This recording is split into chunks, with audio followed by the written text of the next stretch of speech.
said the signal went down, so since it's the terminus, like trains can't.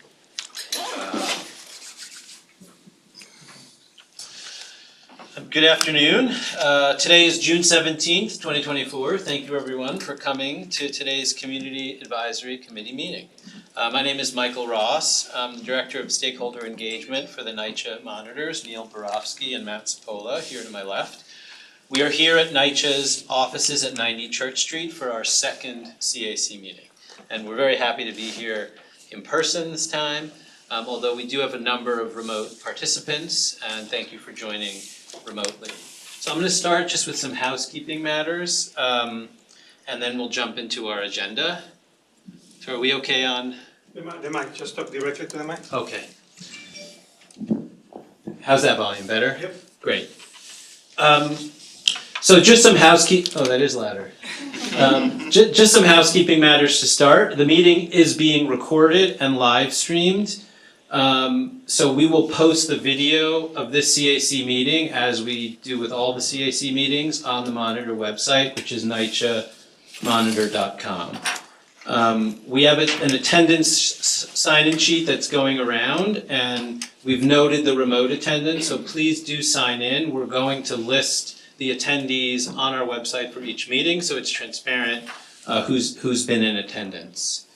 If you do speak for questions throughout, etc., I just ask that you identify yourself by name and affiliation before you do that, so that people watching the remote access are able to understand who's speaking. So as I explained at the meeting in April, our first, the Monitor's goal for the CAC is to be a mechanism for residents, NYCHA, the Monitor, and other stakeholders to communicate about achieving the goals of the HUD agreement. And so to that end, we're asking NYCHA to present at each meeting and give residents a chance to directly communicate about the aspects of the HUD agreement. So to start off, our first agenda item today is a presentation from NYCHA's Keith Grossman. He's going to talk about heat, elevators, pests, and waste. That's scheduled for about 45 minutes or so. After that, we'll have a short agenda item from NYCHA's Lauren Gray, and she'll speak to safety and security. That's a shorter presentation, and of course throughout, if there are questions, please ask them.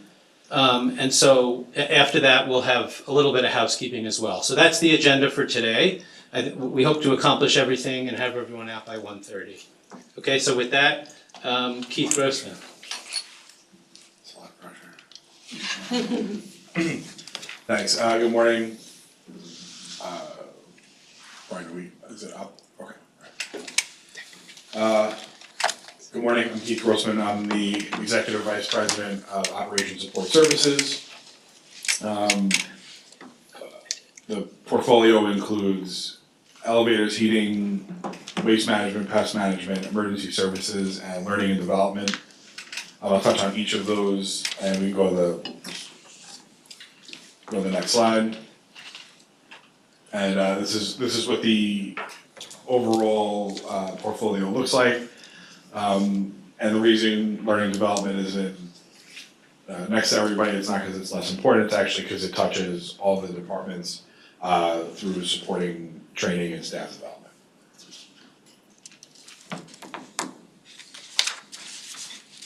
This is our org chart. Again, high level, more for reference.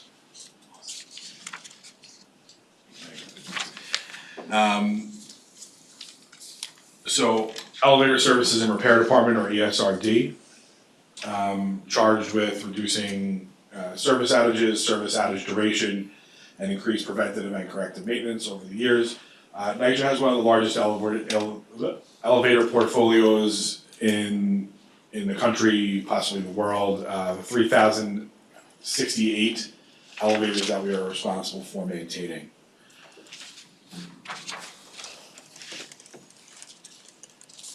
So 45 minutes, I'm moving a group now, I'm ready. So this is the organizational chart. Elevators is spread out geographically, much like our neighborhoods. There is an operational piece to it, and then there's a compliance piece to it as well, right? the purpose of showing this is to just show that this is how it's divided, right? There's a training and inspection and support piece to the department. And actually what you'll see as we go through this is most of the departments are set up that way, where there's an operational piece and then a support side of the department that supports the field operation. So again, operations for elevators, right? It's across, I hate these microphones, sorry. It's across, I just like to hold it. This is what I do in board meetings too.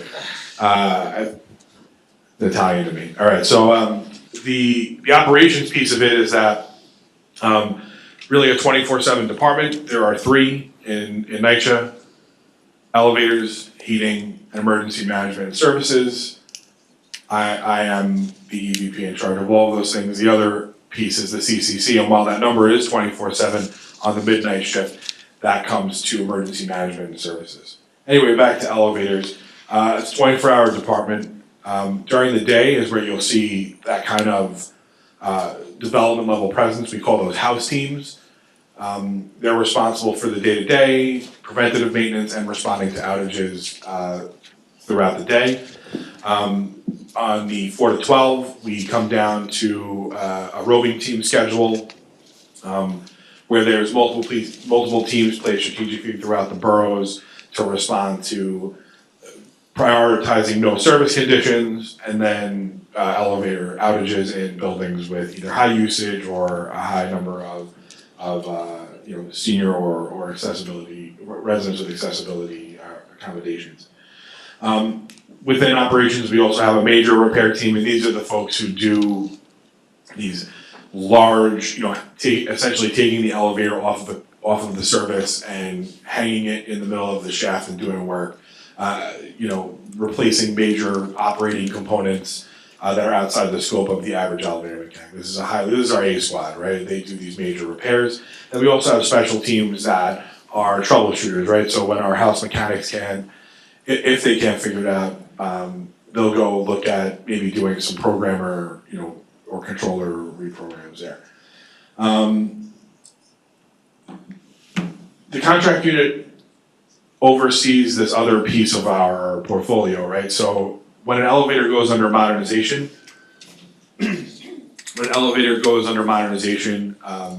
the modernization contractor has 2 parts. One is for rehabbing actual physical construction of the new car, and what we call part B is the maintenance contract. So that vendor becomes responsible for maintenance, preventative, and outages of that elevator. What this group does is we do not only oversight on those vendors, but they will also do the punch list at the end. So we'll go out and when the car is substantially complete, what we'll do then is this team will go out and they will go, okay, no it's not, here's what you need to fix in order to do a DOB inspection. And why are we able to do that? Because elevators is a very regulated unit. We are our own DOB inspectors essentially, right? We do the initial inspections. So we have an inspections unit. It's overseen by a licensed agency director. They have the power to shut down a car, construction, anything related to elevators, and provide that oversight. We're also responsible for managing our own inspections. Category 1, which is a 1-year safety inspection. Category 5, which is a 5-year safety inspection. That includes the elevator running at full weight capacity, and then AOC PVTs, which are periodic inspections, and those happen once every 6 months. That group is not only responsible for managing the inspections, they perform the inspections, and PVTs are witnessed. 6-month inspections are witnessed by a third party. The analytics unit looks at all of our data, our response time, anything from response time to REMS data to what our common causes are, right? Is it an operator? Is it a hatch door? Is there a specific piece of equipment that is failing more than another piece? And then maybe we choose to use a different make for that, brake pad, right? So that's that unit. The dispatching unit is, again, a 24/7 unit. This unit triages all the incoming elevator tickets and will assign teams as needed. It's obviously larger scale in the day to manage the larger scale operation, but in the evening hours, it's, there's still 2 or 3 dispatchers on that are looking at the incoming tickets and prioritizing based on, again, those no service condition versus an outage, right? And for clarity, a no service condition means no cars in the building are running. You could have 1 car, you could have 3 cars in the building, if none of them are running, that's a no service condition, and that's our priority response. An outage is 1 car in a building with multiple cars not running. So if you have 2 cars, the A car's out, but the B car is running, that becomes less of a priority for than a no service condition. Understandably so, right? There is partial service to the building, so we're gonna focus our resources at night on that. That's what the dispatching unit does. The last piece of it is equally as critical. This is our training and warehouse unit. They are responsible for managing all of our material flow and training any new employees. Where elevators differs from some other areas is there's a stringent, again, to get a license, you have to have some very stringent level of training. Before anybody touches a NYCHA elevator car, they go to our training facility, which is actually that picture on the first slide. They go to our training facility where they're trained on elevator cars and our NYCHA's equipment, so when they get out into the field, it's unfamiliar. We also have the challenge of having a lot of old stuff, so somebody who came from the outside, even as an experienced mechanic, may not be familiar with the equipment because it hasn't been used in 20-something years. We try to close that gap by having them do that. It is not a guaranteed pass, it is very stringent, and as I said, you have to complete that protocol before you do it. It's the same for any level. Mechanics helper, 2 mechanic, 2 supervisor, everybody has to go through that, okay? Go to the next slide. This is our performance year over year. We really worked on our response in this group and minimizing outages.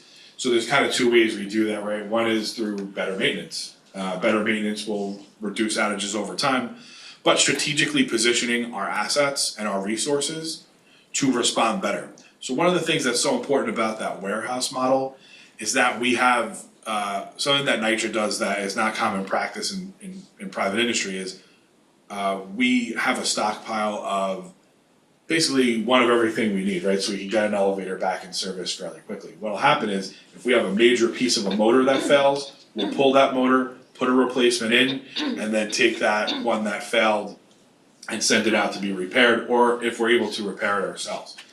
That has helped tremendously. So we started building that for a while, but we really started focusing on that inventory. And as you can see over time, right, even major repairs are starting to come down. So from 2021 to the last full year, we've reduced that outage time by 5 hours. Obviously, we'd love it to be 0, but we reduced it by 5 hours, and we're going to keep attacking that as much as we can. We'll go to the next one as well. The preventative maintenance program is, again, this is something that we target, right? Over time, sound preventative maintenance, good, real strong maintenance programs lead to a reduction in failures of the equipment. It also extends the useful life of the equipment. The problem is that we've run into is we have one team that's doing both maintenance and outages at a property. So how do we do that? How do we fix this? So Patterson and Mott Haven were our 2 worst performers for many, many years. What we decided to do was take an extra team, right? We're able to take a team from a program under modernization, right? So now that the vendor is managing the rehabilitation of those cars, we can actually pull that team and utilize them somewhere else. So in working with our capital team, we identify where that's gonna happen. We use that staffing now to move it to Patterson and Mott Haven. That is a team that they do not respond to outages. The house team does that. This team only does preventative maintenance. They will change anything that moves, clean everything, soup to nuts, so they don't get disturbed in the course of their day. They only do maintenance, all right? So what does that lead to? It leads to this. Okay, wait for it, alright. So it leads to this. So, these are the four, second tiers, right? So this is, we started with Patterson and Mott Haven, in late 21-22. As those started coming down, those numbers are, by the way, still down, and they're reduced even more significantly. But this was the first year of when we kind of activated this program. The numbers came down, almost 50% in some cases, and our outage duration came down, and our average outage response time came down, right? Because we have that other team there, which is able to do some response, but the outage duration is significantly reduced because it's not a major repair anymore. It's a minor, replace a brush, adjust the operator, and kind of move on. So this has been a tremendous program. We expanded it again. This year we had another couple of sites, and again, we work in concert with those modernizations. So when we're able to pull another team, we do that. That's great. As far as elevators, just to pause, now would be the time if there are questions from the Zoom or otherwise for Keith on elevators, because we're gonna turn next to eat, so. Any questions on elevators? Yeah. I have a question. And Step up to the mic. please. Yeah. Oh, thank you so much. Steve, join us. How are you? Good to see you. How you guys doing? How's everybody doing? Good morning. How are you? Apologies for being late. I was the train literally stuck in the tunnel for 20 minutes. My question is vandalism. Introduce yourself as well. Can we? Yes, I'm so sorry. Thank you. Jumping right into it. My name is Manny Martinez. I'm the resident council president for South Jamaica Houses, also the district chair for the Queens South district. I have a question in regards to vandalism. So South Jamaica Houses has experienced a significant vandalism in one of the motor rooms, as we are aware. Are we taking account of that throughout the city, because we do have a high population of trespassers? And, you know, I'm pretty sure with all of the sites that we have, this is a constant thing. So I'm sure, I don't wanna steal Lauren's thunder after this, but I can talk as it relates to elevators. We do track vandalism. That is a checkbox on our work order, so we can track that as part of the failure code, for the failure cause for the car. So what I can tell you is, in partnership with the safety and security teams, our CCTV teams, and our partners in the NYPD, this has been a major area of focus for us. So the last major vandalism, I'm talking like somebody lit a mattress on fire in an elevator car and shut it down for 2 weeks, that person has been referred for arrest. So we have done a lot of work with those teams to bring that number down. And for example, year over year, just looking at the first 6 months of the year from last year to this year, we had about 900 instances of vandalism for the year. We've cut that number in 50% by taking action on this. So there's twofold. It's not just following up on a vandalism case, which we're doing a lot of, on the major cases, right? Like this was significant. This was thousands and thousands of dollars of damage, and that was at King Tower. We're also, anytime we have an instance of an unsecured motor room door, we have a team of maintenance workers and elevators that goes and secures that motor room, changes the lock, and puts a security strip on the door. So it doesn't interfere with, you know, our DOB adherence, like our compliance with DOB. But what it does is it makes that motor room more secure. So we'll either rekey it from a 65 or whatever it is, and we will change the cylinder, we will change the lock, and we will secure that door. So any instance of that, the next day, that is what's happening. So, to your point, I think by taking that seriously, we're cutting that number in half by 50%. So we're actually reducing outages from vandalism by taking security measures. That's just for elevators, and not to get off topic, but that is just for elevators. Yeah. Yeah, the question was specifically for elevators, because we do have a significant elevator issue throughout the city. Will those statistics specifically for elevators be transparent? Like, could that be included with the elevator presentation?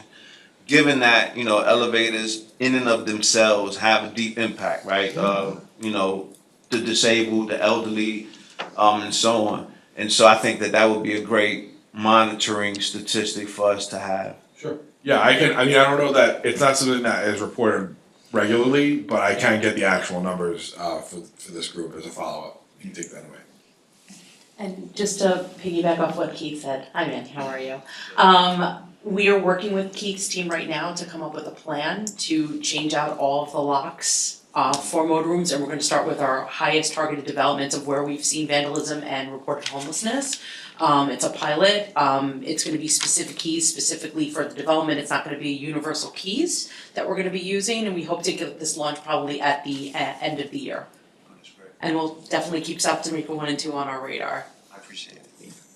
Yeah, so, like, and that's precisely why we track these things, right? So, it does work. Thank you. Yeah, thank you. And thank you for bringing that to our attention. Neil Borowski, one of the co-monitors, nice to meet you. But that's, thank you for mentioning that. One of the things that we're doing is trying to make sure that we can bring metrics and we can bring reporting in a transparent way. And hearing what is important to the residents is going to be really, really helpful for us as we figure out our reporting. So I just wanted to thank you for bringing that question and just encourage you and anyone else who might be listening to the live stream. Let us know the things that are important to you. We might not be able to get the numbers, but it's good to know what matters and what's significant so we can bring that level of transparency. So I just wanted to thank you for that question. Thank you, Keith, for that answer. Okay, anything else, any other questions from Zoom on elevators? Okay, there is one. Oh, I'm sorry, go ahead. I just like to say, number one, the problem with elevators, it doesn't come from you. It doesn't come from ESRD. They've been very helpful. I told them directly on circumstances in Gun Hill of any magnitude. And we are due to have new elevators once our roof contract is finished. But going back to the basic 707 number, for whatever reason, does not work, or is not working, or does not work after 4:30 when everyone goes home for NYCHA. It just happens. But I have been very fortunate because I've gone to your leadership and I've asked for assistance and I've gotten that assistance and I've been very grateful because nothing happens until management leaves the development for the end of the day. And this is what happens. But it's the basic 707 number, for whatever reason, that's been problematic. I'm happy to just mention the issues with the CCC, if that's okay. As part of our 2024 budget, we did originally make reductions to CCC staffing, which have resulted in much longer wait times. We saw that, we wanted to see what would happen with the data, how bad would it get, and it did get very bad. And so Lisa has refunded the CCC, and we're in the process of hiring new operators right now because we recognize that was not sustainable. The wait times were much too long, and it was far too difficult for residents to get work tickets through an operator. So we're in the process of Yes. So we're in the process of rehiring. I don't have the timeline off the top of my head right now, but I can certainly follow up with when we expect the full staffing to be back in place. However, it's really important to note that there is the self-service automated function, the IVR, where you can enter almost 90% of the work tickets automatically through that system.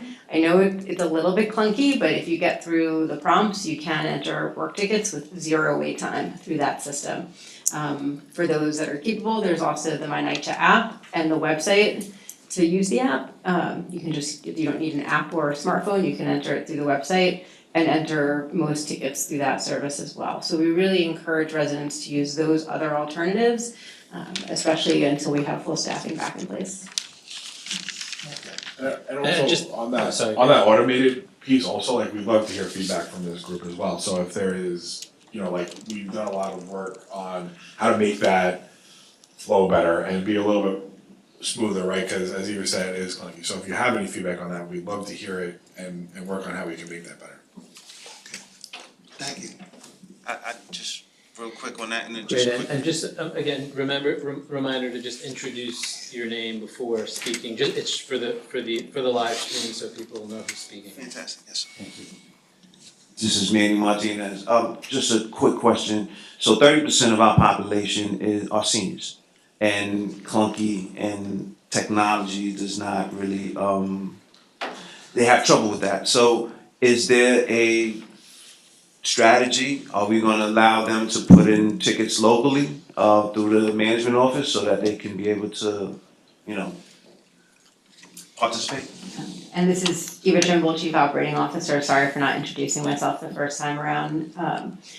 No, we're not at the point where we're gonna reinstitute tickets through the property management office. However, we do hope that anyone who can enter through my NYCHA app or the website or the automated system should really take advantage of those functions in order to save operator time for those who cannot.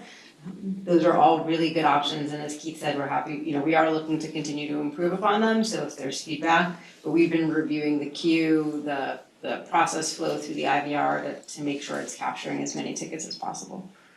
So what's the average wait time now for a person that's waiting for a live operator? I don't have that off the top of my head, but we can certainly follow up. Thank you. Okay, unless there are other questions, we're now gonna hear about heat. Oh, we're back, alright. I thought we were just gonna talk about the CCC for a while, that's good. Alright, so, heating. So this is just this is an overview of heating, so you understand, right, like it's not, I just wanted to kind of give the bigger picture, right? This is the size of the department, right? It's essentially the size of a property borough, but it's geographically spread throughout the city. Huge number of assets. In my opinion, money that doesn't match the number of assets. I'm just kidding. I'm not. But so there's limited money. We triage kind of the larger issues to go around. And the average age of a boiler in the world is 20 to 25 years. Ours are 26 on average. Org chart, again, as you can see, training is separated out, support operations are separated out, and then you have those 3 geographical operations deputies who handle the frontline staff in the field. Okay, so this is from the 2017 P&A. I was hoping to get an updated version of the spreadsheet, but I'm sorry, this spreadsheet. I'm sure a spreadsheet made this, but this pie chart. But what this shows is kind of where our boilers are at as far as life expectancy in the current state. This is just based on age, and it's based on age and number of work tickets, right? So level 1 is a newer plant, right? That's been replaced and has a tremendous life expectancy. Level 2 is, again, we're in the early stages of this plant, and then as we get into level 3 is we have 5 to 10 years, and then the level 4, which is the yellow and the gray, is level 5. That's boilers that need to be replaced within the next however many years, and that's 45% of our boilers. Just to explain the difference between the numbers on the last 2 pages, is this from 2017. Due to rad impact and properties moving around, that number has fluctuated a little bit. So just wanted to be clear, that's what the discrepancy is. It's not a typo. Go to the next one. Okay. So heating performances, again, we look at everything as how can we get better, right? And this is the difference in the numbers over the last year. I can't read that from here, but that's why I have this big copy in front of me. So outage wise, just looking year over year from last heating season to this heating season, we have 262 less outages. We are restoring service 1 hour faster. And just to be clear, the agreement says 12 hours. It says 12 hours. Industry standard, industry allowance is 24, and we are doing it in 7. That is an average of hot water, and this is heat and hot water. Heat is being restored in 6.6 hours, if you separate that out. The one area that we increased in, which is where we want to increase, obviously we'd like to have zero outages, I'll say that, but if we're gonna see a metric increase, it's restoration at 0 to 6 hours. That number went up, and then all the other time slots that we look at, 6 to 12, 12 to 24, and 24 to 48 have all come down. And we, for the first time since signing the agreement, have had zero outages exceed 48. And of those 24-hour outages, and even in 12 to 24, as we look at that, a bulk of those were from external causes, right? So especially, let's just looking at Manhattan, right? We're subject to Con Ed providing us steam in certain locations. So if Con Ed cuts the steam to do maintenance, that we can't provide heat in those areas, right? So installation of a mobile is not really the answer. We kind of just have a prolonged outage. They try to do it in under 12 hours. If it goes over, it goes over. And there's nothing, that we can really do other than continue to make sure the building is holding heat. And working with them to make sure that it's ready to go on our side. So there's a lot of external pieces that go into this, no water, no stuff. So we look at all those things, and we're still obviously responsible for the provision of the service, but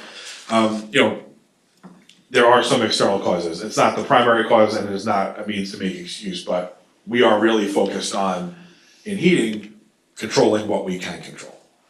And that is what you see evidence on this chart, right? 1 hour when you're restoring at this clip is significant. having 262 less outages, heat and hot water, is significant. So we'll never be at zero because there's always going to be hot water outages for preventative maintenance, but as close as we can get to that is our goal. Do you want to ask a question on this before I move on to the PM piece, or? Yes, Robert Hall, Gun Hill Houses. Yeah. From a general standpoint of view, and the way things are possibly trying to progress, and I'm saying this because we have, from a neighborhood standpoint of view, this community of yes to build more housing, especially in the corners. They want to do the R8s so that we can have more housing for people who need housing. If that were to come to fruition, all right, and it appears that it is, it's still under scrutiny through the community boards, but if that comes to fruition, you're gonna have a lot of infrastructure circumstances taking place because pipes are gonna be needed in a larger magnitude. And all of this needs to be taken into consideration. Now, I heard what you just said. You can only control what you can control, but that is going to become quite problematic on a projectile standpoint of view because of what the direction things seem to be heading in. Yeah, I agree. And what I'll say is we have a really strong working relationship, especially steam, right? Because that's critical. No steam, nothing. But with Con Ed and our partners on National Grid and these other groups, so any utility provider, we have a really strong working relationship as it comes to this. So we're in communication, so we can try to minimize that impact as much as possible. If they say, "Oh, we need to do maintenance today," we're like, "No, it's gonna be freezing today. How about you wait till next week? Unless it's mission critical, we can ask them to stop," and we do. So this kind of working relationship minimizes that. As you're talking about infrastructure on the grid itself, where we need to do upgrades, if we see that we're having serious problems, this goes for elevators as well. We have a program now where our vulnerable elevator cars, vulnerable to electrical grid failures, we're installing, alternating voltage regulators, right? So what will happen is it will stabilize the electrical supply to that elevator and allow us to keep a car running. So we're really trying to work with our utility partners to predict some of that and address some of that, right? We can't stop anybody from building, but we can control what we can control, right? So if we can stabilize the electrical current to an elevator to keep it running, we'll do that. if this program works and there's an option for heating, we'll look to see, this was, by the way, it was a very generous HUD grant, but we'll look to see if there's funding to try this there too. We're not as susceptible to electricity and heating. We haven't been traditionally, but the operating voltage is a little bit lower. So there has to be an actual problem with the equipment there, but for elevators, right, we're finding that this works. And if that does come up, we'll have to make a change to our infrastructure, and there will be another funding challenge there. And I just wanna add on that, and again, this is Eva Trimble. So the city of Yes is a really important affordable housing program that I think will benefit all New Yorkers, but I don't see any infrastructure impact for NYCHA. If anything, the more private investment and the more private building all around is better for us. In some cases, the private developers will have to add infrastructure or upgrade infrastructure that has a public benefit. However, in a lot of cases, the new private development is also going far greener, so it's more electrical capacity, possibly more grid capacity for everyone to use as they're using electrical, heating systems rather than tapping into old steam systems. So I do think that there's, far more good from a program like that than bad, and I don't see any direct infrastructure impacts on us, although I understand in general, more density, more impacts on all of our aging systems as a city. But for NYCHA specifically, I don't see anything specific. Well, I hope you're right. I hope so too. So we received another question in the chat from Michael Lambert. Whose question is, do the outages reflect the number of individual outages across the NYCHA portfolio? If so, how many units are impacted by those outages if they are not reflective of outages to individual units? So whenever on our website, if you look at it right now, for a hot water outage, it should give the what? Yeah. It should give the number of units affected. So if you're asking specifically how many units were affected, by outage or in total from these outages, it could be a repeat. So I think it would be an interesting data point to look at, but each outage, we would know how many units are affected because we know what buildings, lines, et cetera, were affected. So yes, that's not reflected in this. We look at that by outage, right? Because we try to minimize that as well by doing like a sectional outage or something like that. The other thing to add to Eva's point, by the way, do I have to keep it? I'm the presenter. Just keep doing it. Okay. So to add to Eva's point, we've already seen some effects of that. Like a neighboring group was doing some work in Astoria, and it led to some improvements in the boiler plant for NYCHA, right? So we're seeing the effects of that in a positive way. And listen, if we're gonna keep getting infrastructure upgrades from some of this work, I'm all for it. I think it can only get better. On the outage screen, again, we can follow up with the council member's office as well. But on the outage screen, what it should show is when you look at a specific outage, it should give you the number of units affected in that screen. So if you were to go now, there's a planned hot water outage somewhere, and it will say the number of units affected by that outage, by building, et cetera. Again, we can happy to follow up on that to get more specific and granular on it. Michael Lambert from Chris Banks's office had a follow-up question, which is what can the number of impacted That's what I was units just look answering. Yeah. Perfect. That's what I was referring to. Thank you. Okay. So this is where we're at now, right? So now that the heat, you have a question? Just a quick question, given that we're in year 5 of the 2019 agreement, where are we in fulfilling those expectations set in the agreement? For heating? For heating, yes. We met every single one. So it's at 100%. Yeah, and we're gonna try to keep knocking that out, except there's some year 5 and 6 priorities that we haven't met yet, but to date, we have met all of them. Thank you.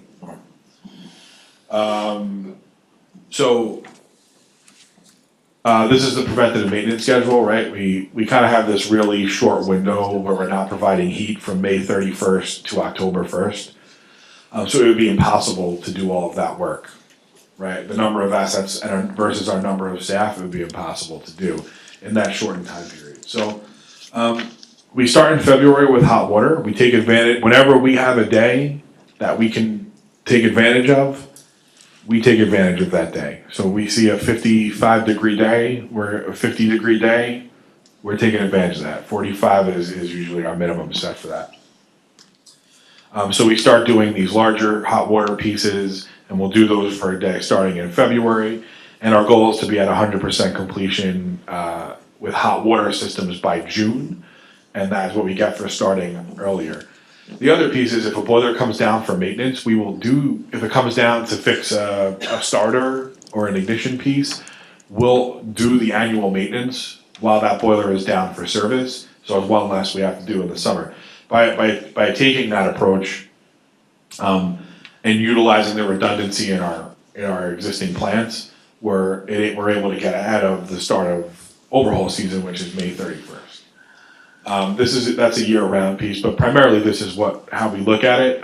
Just for hot water wise, right about the last time I looked at, we were about 90%, so we're pretty much on track. And then we try to be at 25% completion of our boilers, and we're at almost at 50% for boilers now. So again, this is just kind of the timeline for everybody to understand, and this is a way that we track this. So one thing I'll be clear about on this slide, being heat ready doesn't mean 100% of boilers are overhauled. Heat ready means that at freezing temperatures, at 32 degrees, there are enough boilers in the plant to provide the steam needed to provide heat and hot water across the portfolio. So you may have 6 boilers, but you really only need 4 to provide heat, right? That's part of the rotation of the boilers. So if there's 6 boilers, we only need 4. Our goal is to have 4 boilers. Well, our goal is to have 6, but at the minimum, we will have the minimum number of boilers required to provide heat at 32 degrees external temperature. And that is what we consider heat ready. Any questions? This is it for heat. Do you have anything for me on that?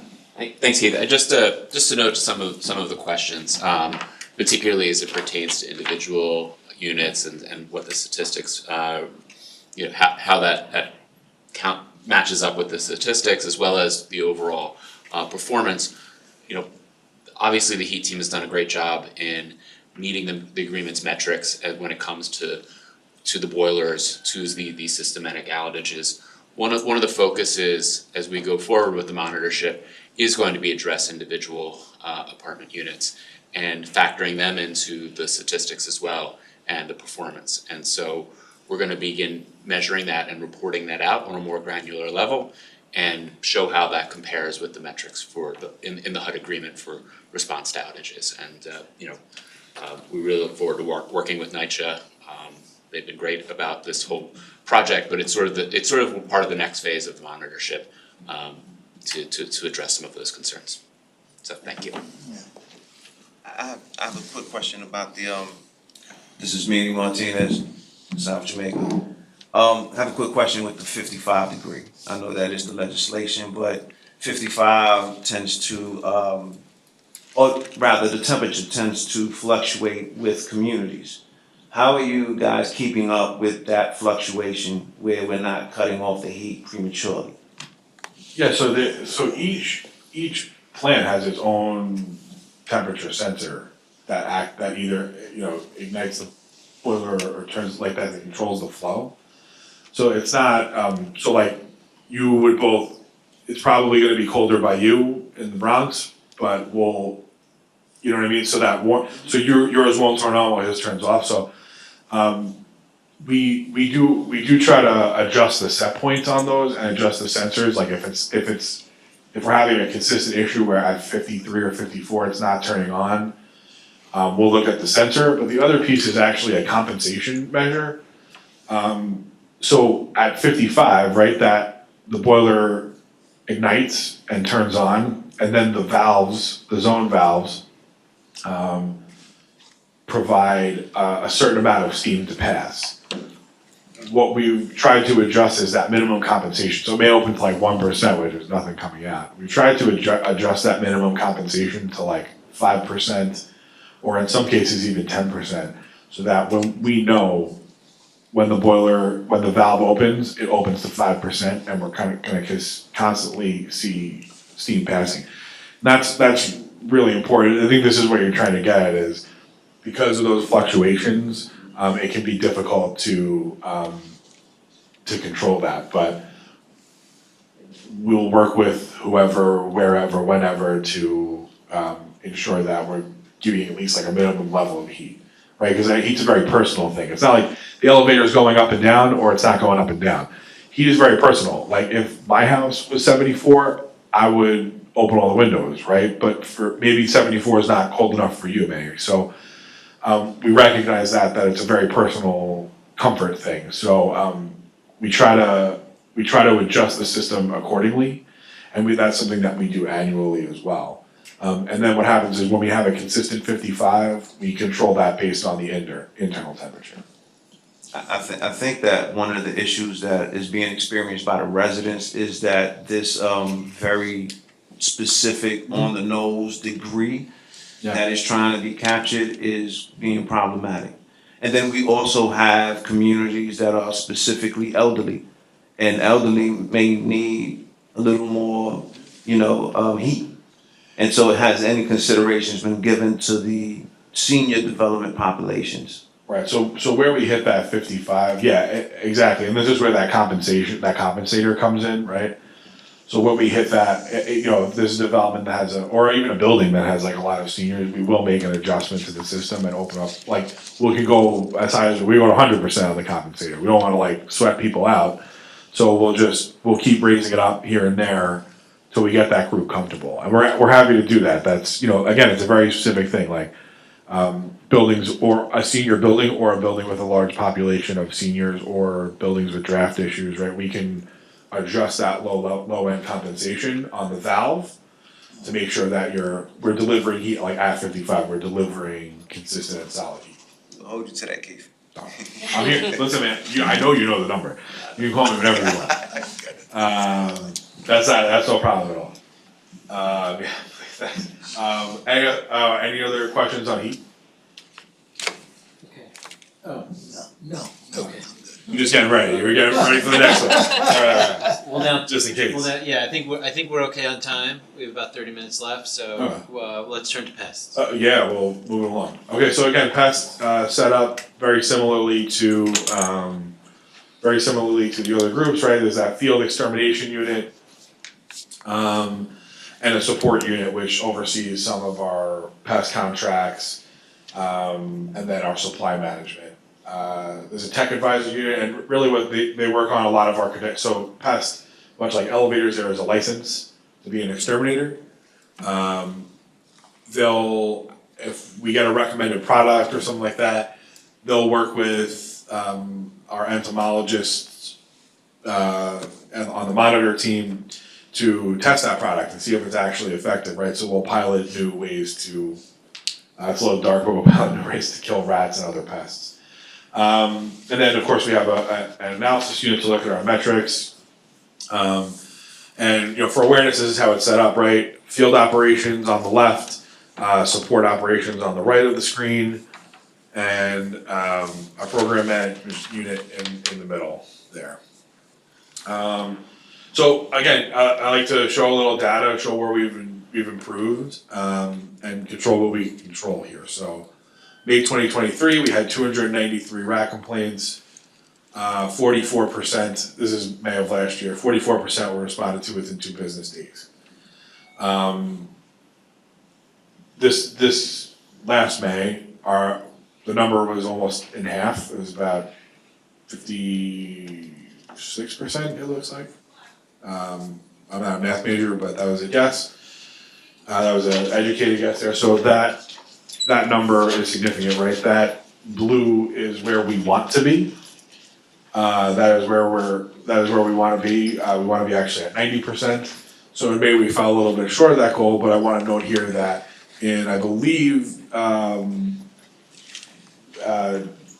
November, December, and I wanna say February, we were hitting the 90% target here. Which is 90% within 2 business days. That is the goal, as set forth by the agreement. This is an area where, we're making improvement, and now that we've kind of fixed this, gotten our rat, response into a good place, right? We're starting to focus on this. So we created a rat team, we did a lot of things to support the rat group. But here on the other pest types, right, which is mice, roach, there's bed bug, and there's, whatever else, other pests we can think of. Again, we're seeing the numbers come down, 2,235 to 1,309 year over year. And again, we really aim to respond in a quicker fashion. And that is going from 22% to 48%. Actually,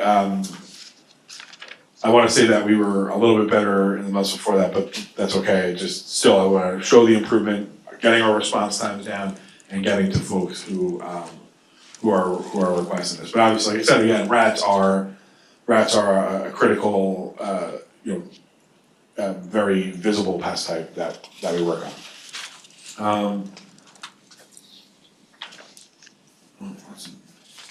So how do we get better, right? How do we help residents prepare? How do we increase our access? How do we look at a lot of these items? So the Resident Ambassador Program is meant to serve as a little bit of a reminder, right? We want to make sure you're aware of what our exterminators are going to do in your apartment when we get there. And we want to help you be prepared for that. Sometimes it means pulling out materials out of cabinets, clearing tables, moving things. If we're having this conversation and we recognize that something,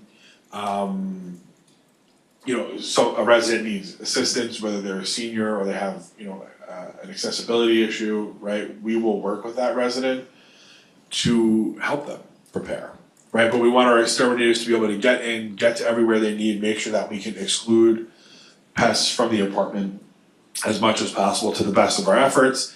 And then we can, not only can we do that, it helps us in 2 ways, right? We actually maybe solve a problem, right? And help a resident, that's our goal.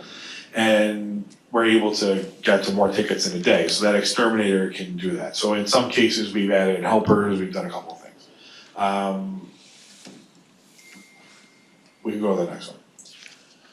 Okay, so we started this program at Baruch of last year. Okay, we had 2 resident ambassadors, right? These were folks who went out and communicated and worked with the exterminator to provide this assistance here.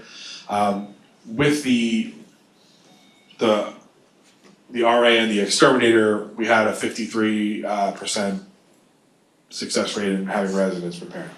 So we rolled this out to every development. It would require to roll this model out would have required 300 additional staff. And we did a similar model for a bed bug blitz in northern Manhattan. And we saw 57% preparedness rate. So when the borough collapsing team isn't working, right, this is a team that essentially collapses holes, right? And it's a little difficult to do that when the ground is frozen.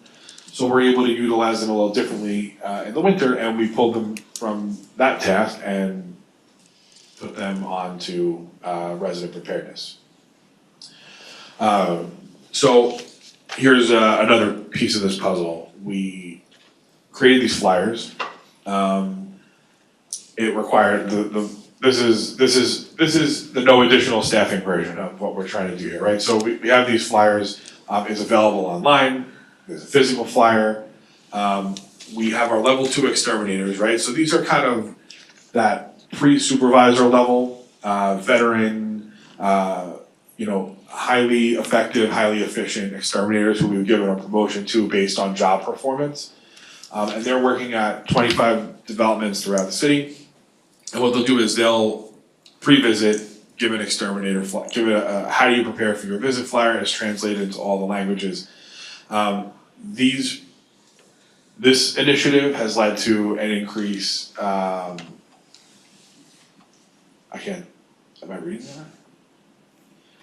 that? Okay, so this is one method. I was getting ahead of myself on slides. We can go to the next one. Go to the next one, please.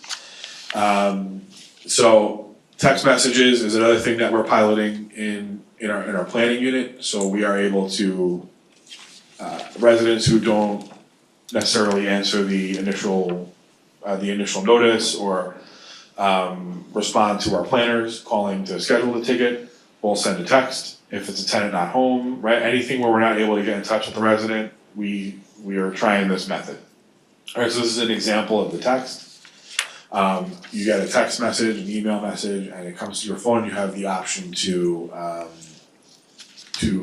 say yes or no, and then you'll get an automated response saying thank you, your appointment is confirmed, and then our planner will follow up either through the text messaging application or via phone. So any questions on PES before we fully move on? I feel like that's the last one. Go ahead. This is Manny Martinez, South Jamaica, Queens South Alliance. So, you had preparedness at percentiles for preparedness. What calculates that percentages of resident preparedness?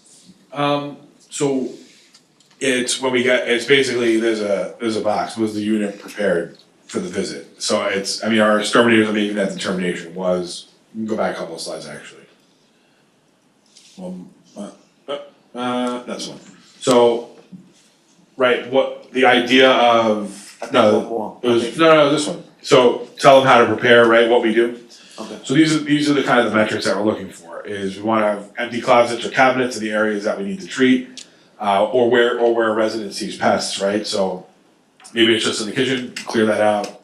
Fine, if it's in the bathroom and the kitchen, clear that out. And again, if you need assistance, have we gotten to that beforehand? So we're seeing some increases in preparedness. Like, so this is the metric, right? If the apartment is not prepared for treatment, that's fine. It's not a knock on anybody. We'll do it because we have to do it in order to do the effective treatment.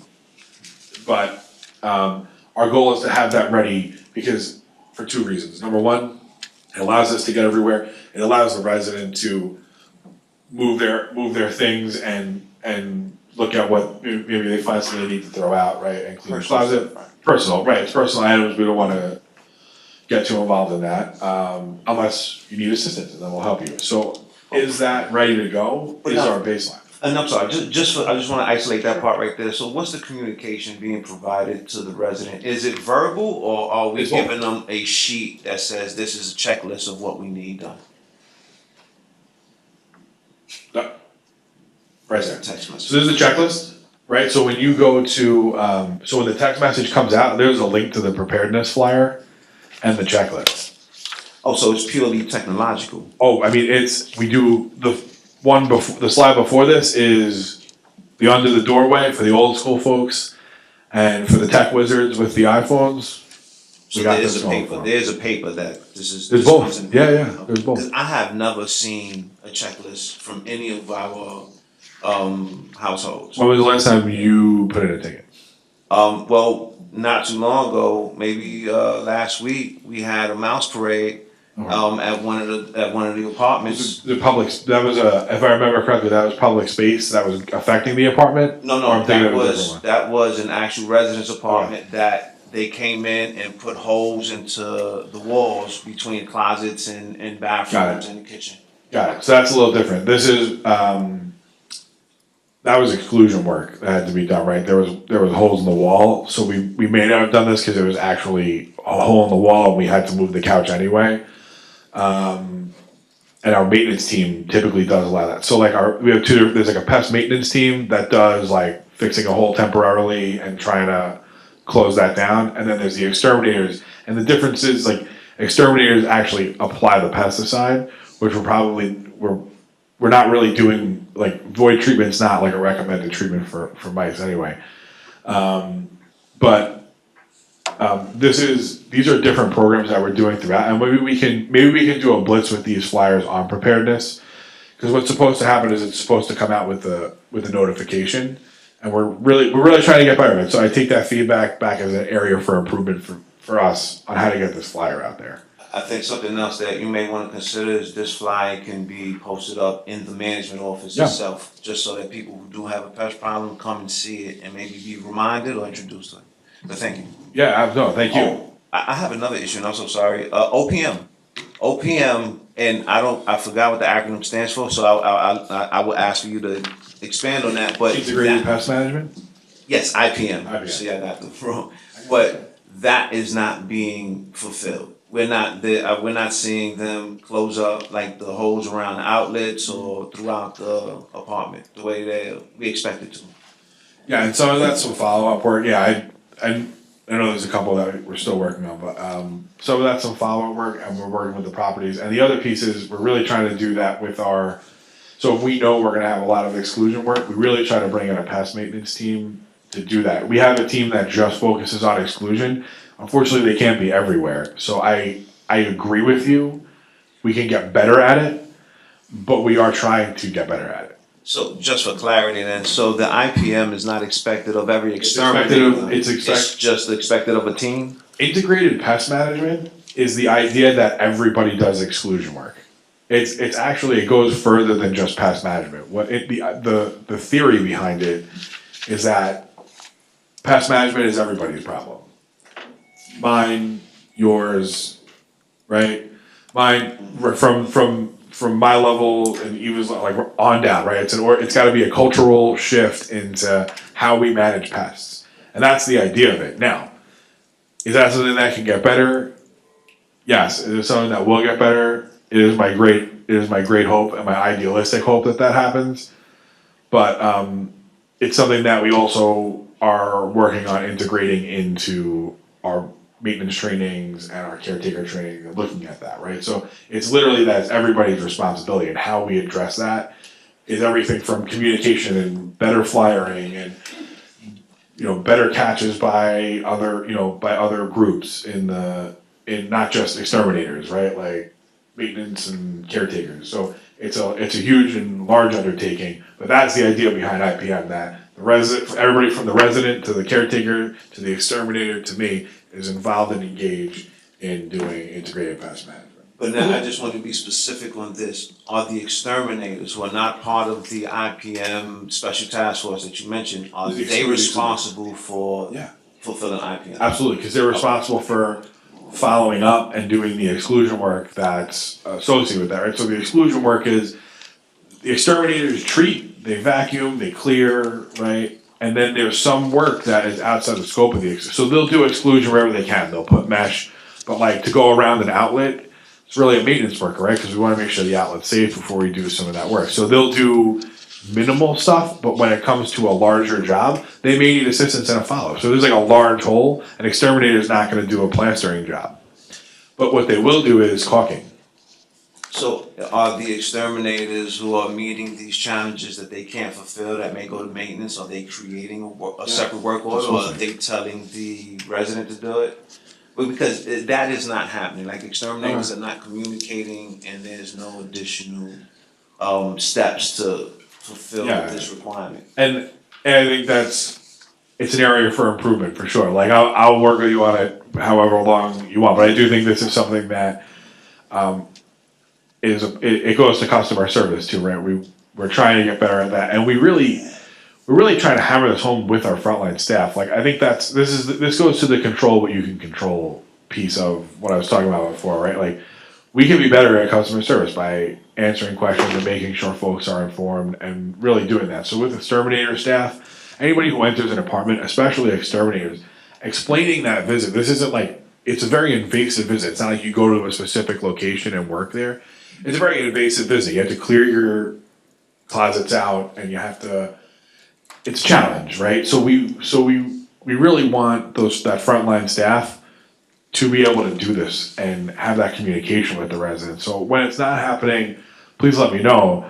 But it is something we're actively working on. Like we have exterminators rotate through training constantly to give them updates on things just like this, right? Like how do you follow that? The other piece is that we have a planning unit that's just for pests, and they can answer a lot of these pest specific questions that maybe couldn't happen prior to pest management taking over the entirety of the extermination program. We're working on it. We'll keep working on it. Appreciate I it. know, Robert, you have a question. Yeah, Robert Hope, Double tap, man. There you go. Robert, wait, let me help Press. There you go. okay, Robert Hall, Gun Hill Relax. Houses. Yeah. I guess we've now graduated to garbage, because this is something that, has become problematic in the smaller developments. There are incinerators. A lot of residents, once they get their keys, they could care less about policy and procedures, because they got a roof over their head. Now, I did see a survey where, there was some questions about possibly fining the residents who are breaching their obligation and not confiding with the obligation of their lease. And what I'm referring to is taking garbage and putting it outside the front of the building, all right? And this has happened quite a bit. What is being done, or is something going to be done? This is a great segue. The second part of your question is a great segue of what we're doing, and I'll get into that. But we did recently redo a policy on window littering. I think that's actually physically throwing the garbage out the window. So that's the policy that was just recently redone. And as far as what we're doing, you go to the next slide.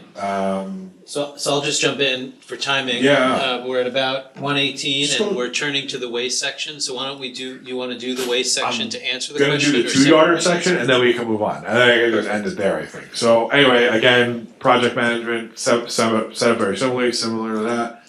Scorecard cleanliness, we can skip, that's public. We have our own garbage trucks, we expanded that program. 2-yarders. So this is something that we started piloting at a couple of places that had a lot of challenges with garbage. It just drives me, I'm in the same boat, it drives me nuts when I see garbage just sitting out in front of a building. It drives me absolutely crazy. So, we started this program where we put these kind of larger 2-yard containers. Some of it's like this, and some of them are like this, some of them have a kind of container around it, right? And this was the pilot, and I believe this was Tote Hill or West Brighton. This is before, right? So you put garbage in front of the building, right? On the weekend, this is like a Monday morning, right? So you see the garbage in front of the building, and everybody from, Sunday at noon to, right, is just dumping in front of the building. We don't want this. So what we did was, this is the new way, right? These are the same locations. And we put these 2-yard containers. So what's great about these is, number one, it gets garbage off the floor, which reduces rats. Okay. The other piece is, they actually work with our current equipment that we have. So we didn't have to buy new equipment. We didn't have to focus on anything. You can actually come pick this container up, bring it right to the Easy Pack, to the exterior compactor. It slides off of the machine fork into the Easy Pack fork, right in, and dumps right in. So these are a quick, efficient way. They're not as expensive as these kind of larger pieces. They're a good interim measure, as like a temporary measure, until we can put MetroStar containers out, these larger projects. MetroStar is the company that makes those big exterior, very expensive exterior, garbage containers. And what's inside of it, by the way, is one of these. So we've rolled this out a number of places across the city, right? There's another before and after. This was just the garbage collection area over the weekend. You can see, obviously, there were some pests in there on the left-hand side. And then on the right-hand side, this was a Monday morning, right? Because it's not a tremendous amount of garbage when you have a container to put it in. But when you don't, it overflows, right? So we're really able to utilize these things to really help. So we did a little bit at Gun Hill. And these are the areas where we're going across the 5 boroughs. So it's 48 developments and there's 283 containers. We're constantly expanding this. we did a little bit at Gun Hill, we're starting to do a little bit more there, but actually the first place we rolled it out in the Bronx was Morris. So it's continuing to grow, and this is the complete list of developments that are either in it or slated to be completed this year with this 2-yard container pilot.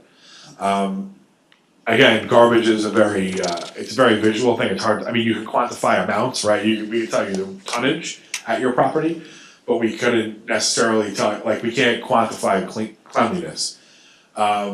We can't say it's, you are 10.5% dirtier than somebody else. So we have the scorecard system, and that's public. We kind of glanced over it for sake of time, but it is in there. So that is so we rate the property on a standard scale of 1 to 5. We have a team that does, very creative, we call it the scorecard team. And they go out and rate properties, on a scale of 1 to 5. So that's kind of the rundown. So it's quantifying that is a little tough, but for appearance sake, we want the property to appear clean and like somebody cares about it, right? And I think these 2-yard containers do that. It really, like I said, it helps get garbage off the floor, which helps reduce rats and makes it like a pleasant place to live. We have a question, just to identify yourself before, but welcome. Aixa Torres, Manhattan South. Smith House's president. My question is. Hi, good afternoon.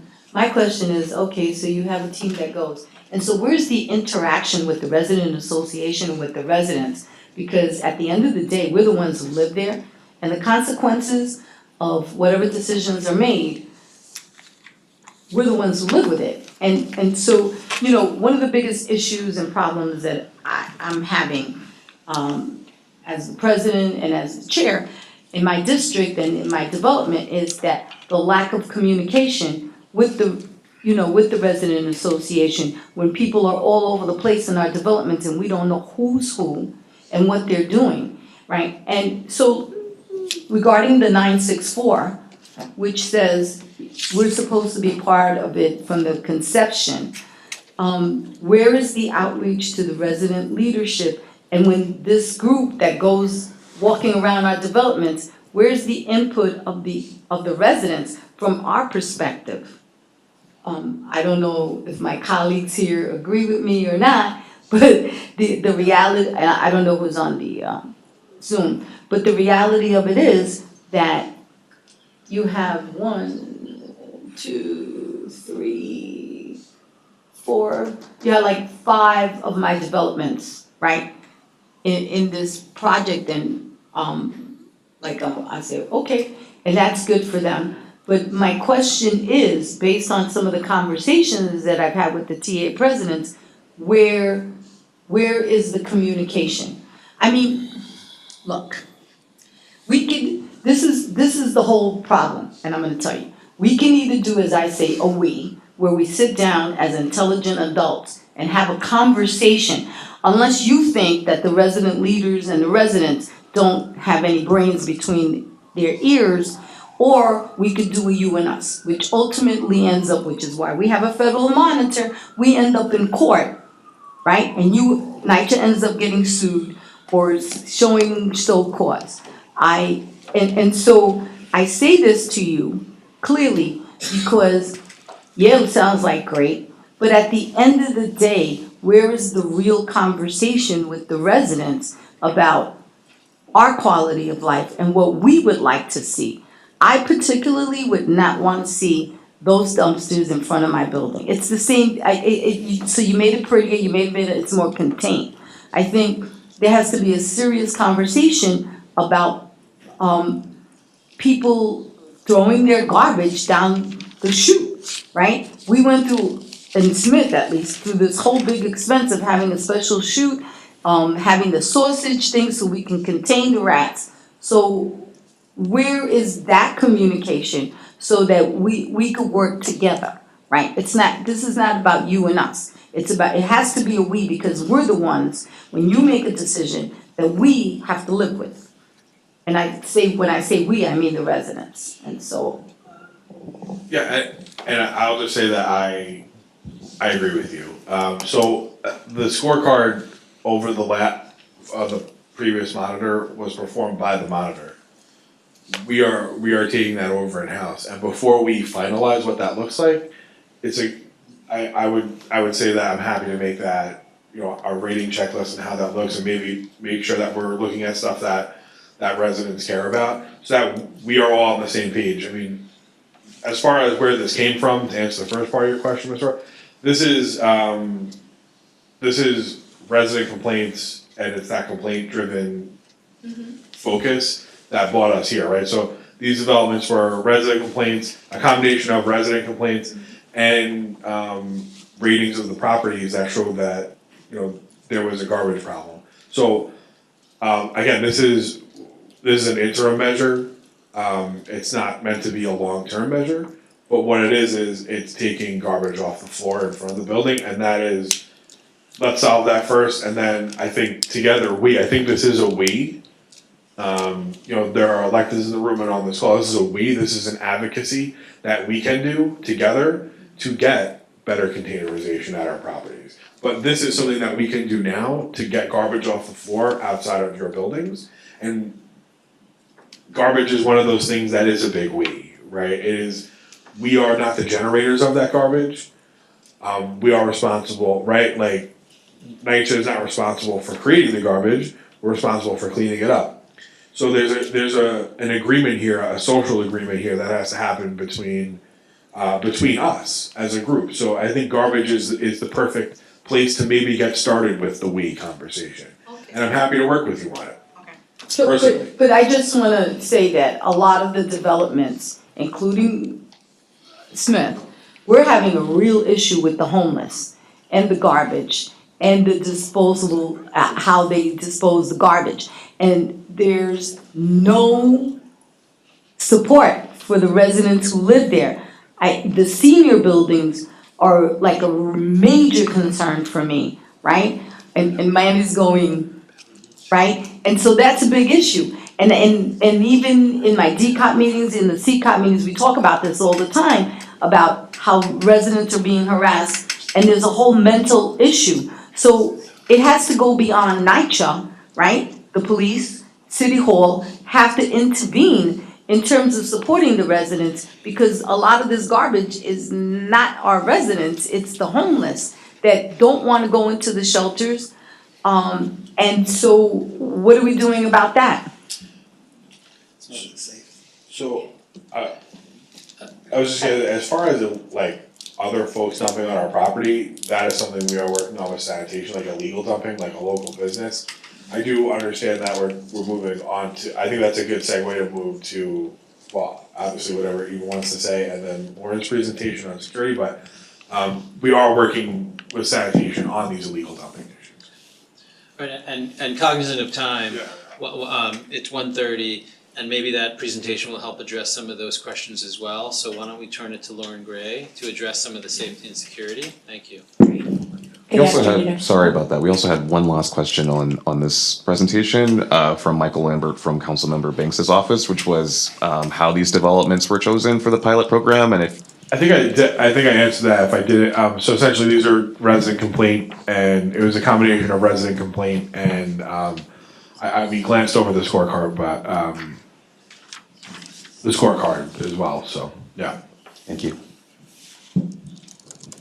Good afternoon, everyone. Lauren Gray, Senior Vice President for Quality Assurance, Safety and Technical Programs. I just wanted to give a brief update about some of the projects that the Office of Safety and Security have been working on since I last presented to you at the last CAC meeting. So NYCHA has gone into partnership with both USPS and with Amazon to install lockers at developments where space is available to reduce the number of thefts of packages across the portfolio. And to date, we have had 24 developments successfully launch 258 lockers for Amazon. And with USPS, we have had 44 developments with over 384 lockers installed, which is fantastic, and we continue to expand this program. We recently visited 16 developments, 8 in the Bronx, 3 in Brooklyn, 2 in Manhattan, 1 in Queens, and 2 in Staten Island, which are going to be getting lockers over the next couple of weeks. And the intent is to visit 14 more developments in the Bronx, 24 in Brooklyn, 20 in Manhattan, and an additional 13 for Queens. And as of now, we have statistics from Amazon, over 100,000 packages have been successfully delivered to NYCHA developments over the last year since we started this program. And I'll pause in case anyone has any questions about the locker program. Speak.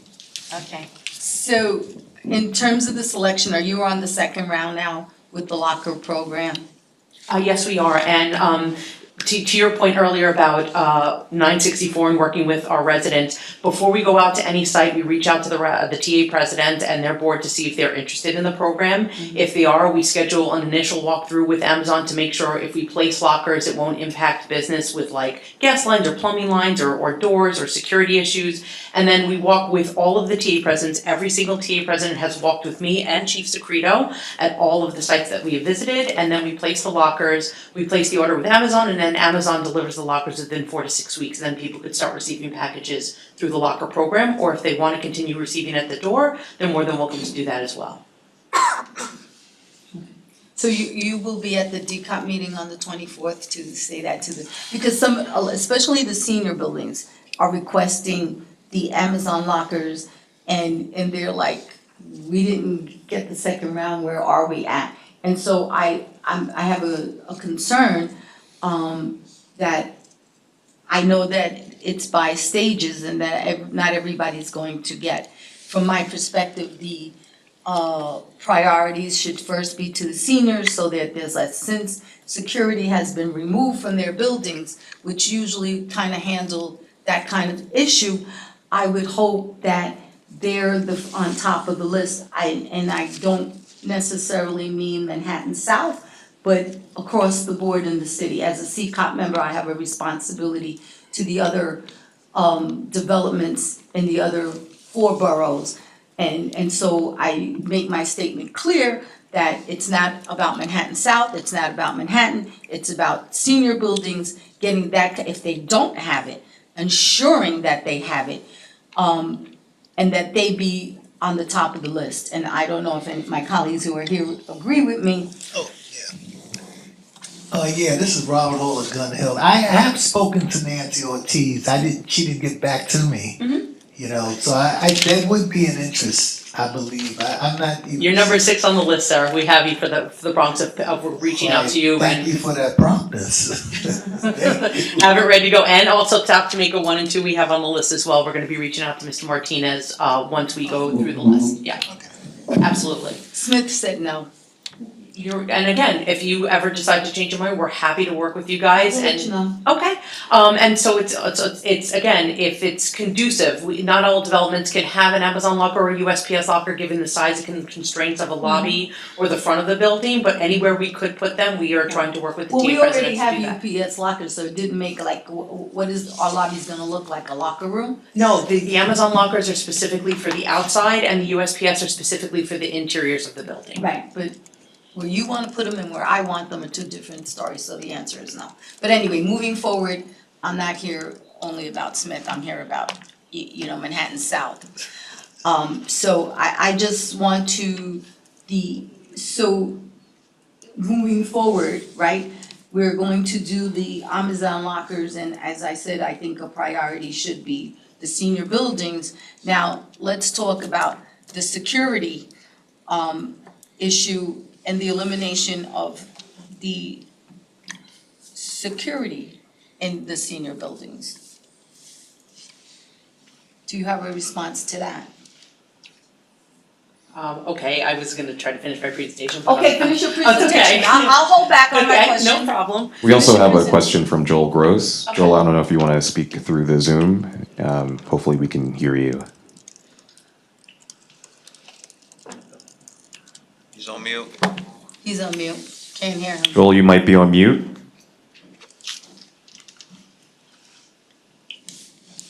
Can't hear you. No, he's not on mute. Joel, if you could type your question into the chat, I can ask the question for you. Thank you. Okay, so we're waiting, I'll do part two and I can always go back, of course. So something else that the Office of Safety and Security has started to progress on is what is known as, and I mentioned this at our last meeting, was the Comprehensive Development Risk and Safety Assessments. So the team goes out and we're gonna ask TA presidents and their board members to come along with us to do an assessment of our roofs, doors, lighting, CCTVs, radios, any environmental health and safety issues like security guards, fire guards, and quality of life issues like illegal bikes and homeless. And why we want the TA presidents and the board to come out with us is because, again, you live there, you see these things every day. We're out there once a year. We have 285 developments to go and assess. We'd like for you to come out with us and tell us where you think the problem areas are, and we're gonna work with property management to go out and correct those issues within 30 days is the hope. We're also at the end of these assessments going to give all of our TA presidents a copy of the report so they have to review as well. We've also asked the local unions to come along with us, and PD is gonna try to get folks from the precinct or the PSAs to come on these walkthroughs as well. So we plan on starting that in July of this year, going through June of next year. And we're gonna try to do this once a year at each of the developments. This is Robert Hall again. I just did this with, and I didn't know if this was part of what you were going to do, but I just went through a walkthrough with the lady that's in charge of resident watch. Elizabeth McRae? Yeah, no, in the Bronx. Tracy Lovelace? No, it wasn't Lovelace. Okay. I forgot her name, but she. Tony, Janet? Santoni. Okay. I was with her. Actually, we went up and down. We did, 2 of the 6 buildings, and we did that. And and I explained to her, and I told her I was fortunate because I have about just under $900,000 of cameras. It hasn't been totally installed as of yet, but they're working on it. So I use that to my advantage. But in any event, we did go through from top to bottom, and I think she was impressed. I'm not even sure. But in any event, it's a great idea, and I hope that happens to all the developments. It's necessary. That's the intent of it, is we wanna engage the TA presidents and the residents to come along on these walkthroughs and tell us what you need in order for us to correct it as quickly as possible. All right, because you're serving notice to the neighboring shelters that you care about the developments, because they're looking, they're watching. And that issue comes up in a lot of the developments, a lot of them. Okay, thank you. May I chime in? Manny Martinez, South Jamaica, Queens South. So, I think that one of the key issues here that we're trying to improve on is the fact that, all facets of operations. This is what Mrs. Torres was referring to when, she's talking about the 964. All facets of operations that we're supposed to be included on, right? And that term "all" is pretty explanatory. And I understand that we have a large role and large responsibilities here, and we may cut corners to get things done because we have time frames to meet. But I think in those cutting corners, we continue to cut corners, and then that begins to take some of our communities for granted. Some, right? We have some communities that may not have full understandings of what's expected or what they're supposed to be doing, and then when they are addressed by their communities with these issues, right, and they're trying to re-communicate that to you guys, that there's a miscommunication and it's not connecting. I'm just hoping that, especially with safety and security, especially with areas when we're talking about trespasses, right? Homeless people are homeless across the street. I don't mean to sound crass, but when we are enabling a whole population to live in our basements and our roofs, and we have NYPD saying things as not criminalizing homelessness and potentially violating the patrol guidebook by escorting them out and then leaving them, which enables this population in our space, which then steals packages and harms our community. That part of all facets of operations is now not being, followed. There's no follow through on that expectation. And so I think that with the lockers and with security issues, I think we should be a little more explicit with our intentions and how we're planning things on the campus itself. This is a challenge. I'm not thinking that anyone's going to do this overnight and then we're going to get it right tomorrow. But I do think that we should show some initiative moving in that direction, even incrementally, because 1% every day will make huge differences. And so, but I thank you all for all of your efforts, and, you know, I do appreciate everything that you guys are doing. Thank you.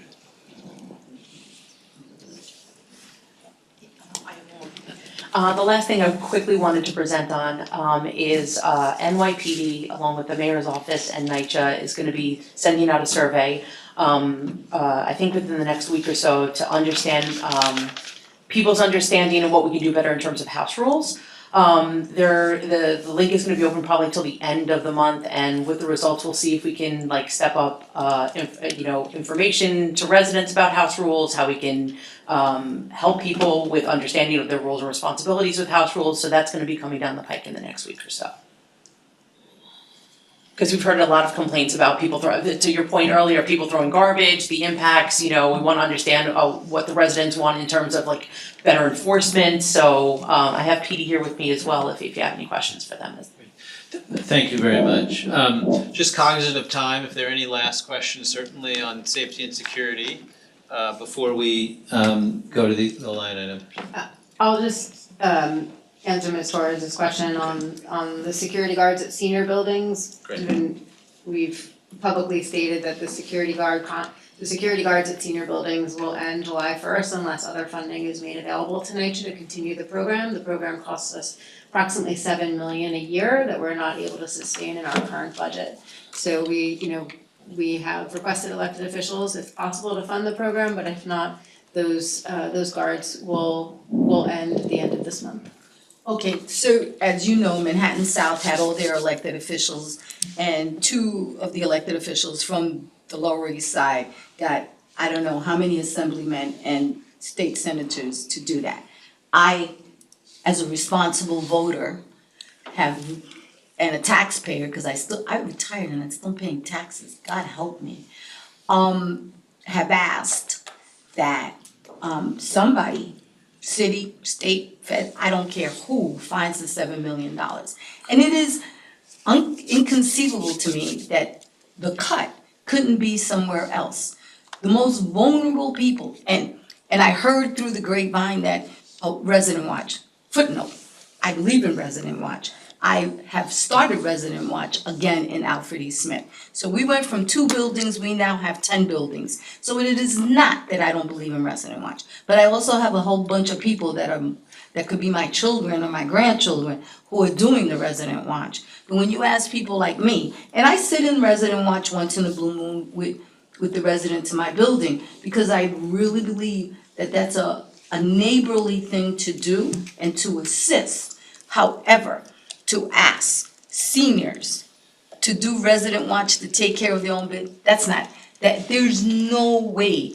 If they wanna do it so they can sit down and play dominoes, I couldn't care less. However, for them to be security, it doesn't work. I know in Smith it works, because I'll tell you why, we started it because we have high schools, that's another issue we have.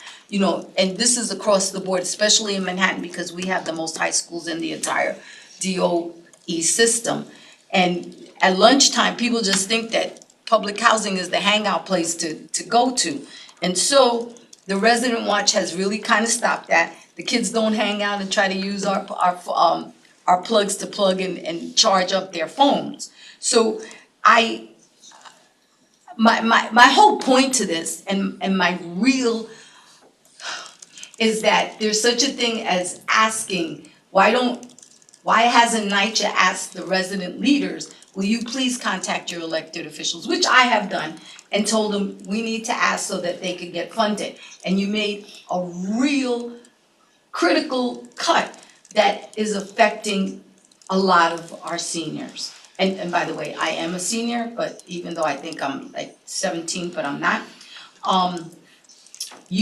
This has to be addressed, and I don't know how you guys are gonna address it. I know I've already started to address it, but I don't think that there's been a conversation with the residents, right? To say, how do we work this? Who are the key players in giving us the money so that we don't take out the $7 million, right? And I'm sure that if I look through your budget, I could probably find $7 million, because $7 million is not a big thing, right?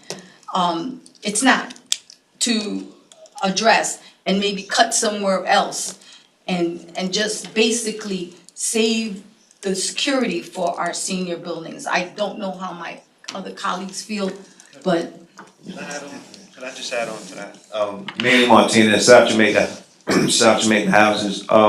So the fact that we found out about this in the public, that we weren't made aware that this cut was coming, first, and then also given past experiences and past initiatives as NYCHA organizing lobbying initiatives for the trust legislation, to look at this $7 million deficit and for us to not be included in the same manner that other past initiatives have been engaged, especially with an amount of $7 million that I believe we could have collectively resolved and not have had to come to this issue, is very concerning, and is what we are discussing when we say, all facets of operation.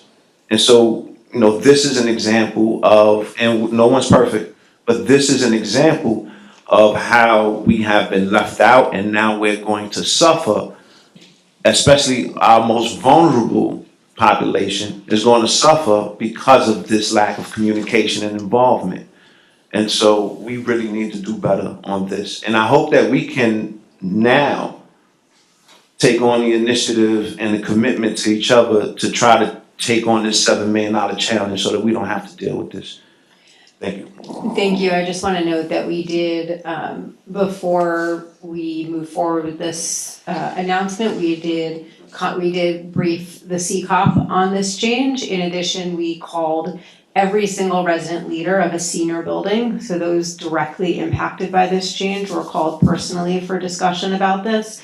And we've continued to do notification announcements. We also briefed all relevant elected officials on this personally. So, we appreciate the residents going, and doing your advocacy, but we also advocated directly to the elected officials on all of this prior to announcing the change. Mr. Hall, did you have a Well, remark? And sorry, I just want to say I will be at your DCOP meeting on Monday night to talk about this as well. I'm just glad she has a DCOP meeting. Some of us don't. But in any event, the key word here is transparency. It really is. You can see it. That's totally needed. All right, and it's totally necessary. I'm not on CCOP. The only voice I have is going to be right here. So I'm different, But in any event, it's totally necessary. And I guess we can have a conversation as to what my elected officials say and what's necessary. I have a steam pipe that's out in Gun Hill.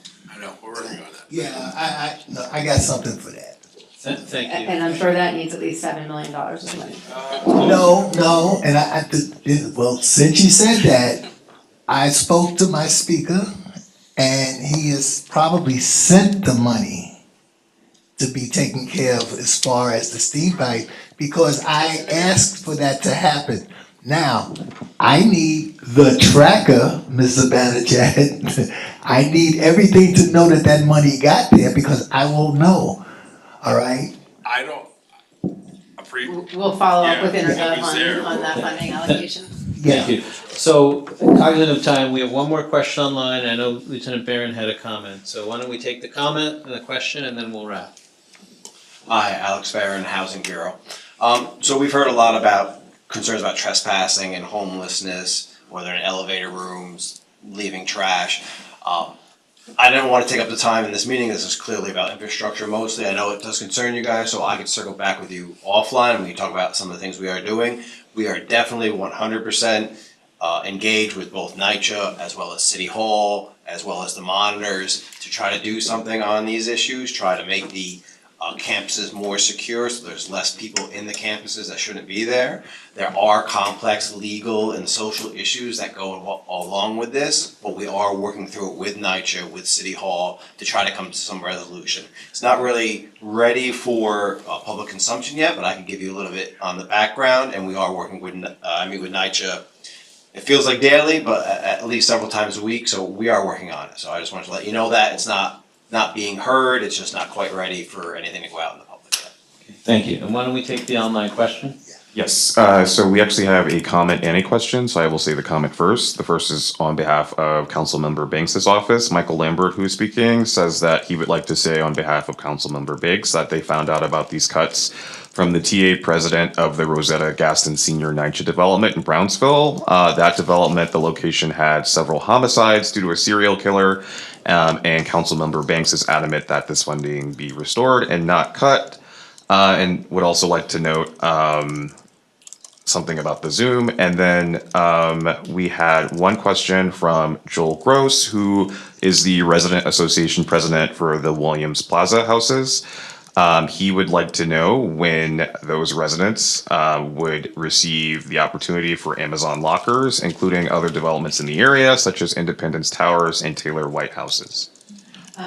So just to clarify, Williamsburg is now a PACT development site, so they can follow up with their PACT developer about Amazon locker opportunities. For those that are for Taylor White or others, we can talk about putting them on the list. Yep. Thank you. And I think with that, at time, I'm just gonna wrap up. Thank you everyone for participating. We're working to schedule our next meeting for September 16th, but we will send out a formal notice about that. And with that, we'll conclude today. Thank you very much. I have just a 20-second comment that I would just like to make. And this goes because the use of CAC had went on here, and it's like this general use. You have several resident councils that have made a dispute and concerns of recognition criteria to CAC, to NYCHA and HUD and CAC, which have gone unanswered for several months now. Now, this is also problematic and also indicative of how, you know, residents are being treated and also their resident organizations. We need those challenges to be met and discussed. You can't continue to ignore and roll over us. Thank you. Thank you. Yeah, and just thank you everyone for this. We've come a long way in the monitorship in the last 2 months as far as our understanding of issues, and I can't say enough how the most educational thing that we've had is hearing from the residents. It has helped us with our philosophy and our approach, and we just really encourage you, not only in these formal meetings, but informally to reach out to us, whether by phone or by email. It's all on our website. It means a lot in helping us to understand how we do our work. I think one of the big messages that I took away, that Matt and I took away from this meeting is of course the importance of transparency. And to that end, before our next meeting, we will be issuing our first quarterly report. And we look forward to helping to bring that step of bringing even more enhanced transparency to everyone, not just to NYCHA, but to the residents, to the electeds, and to other stakeholders. And please provide feedback to us on this meeting. We're trying with a new format here, as I understand that from the previous monitor of having formal presentations. I thought it was fascinating. I thought it was really helpful. But of course, this is a resident-focused meeting. And so please provide us with feedback, what you like, what you don't like, what we can do better, so we can continue to have these meetings evolve and be as effective as they are intended to be under the HUD agreement. And with that, and I just want to thank NYCHA so much for those presentations. I thought it was extraordinarily helpful. Thank you for coming and being part of this. So thank you all, and we'll see you in a couple of months, and hopefully we'll see you before a couple of months, but we'll definitely see everyone in a couple of months for the next week. Thank you all.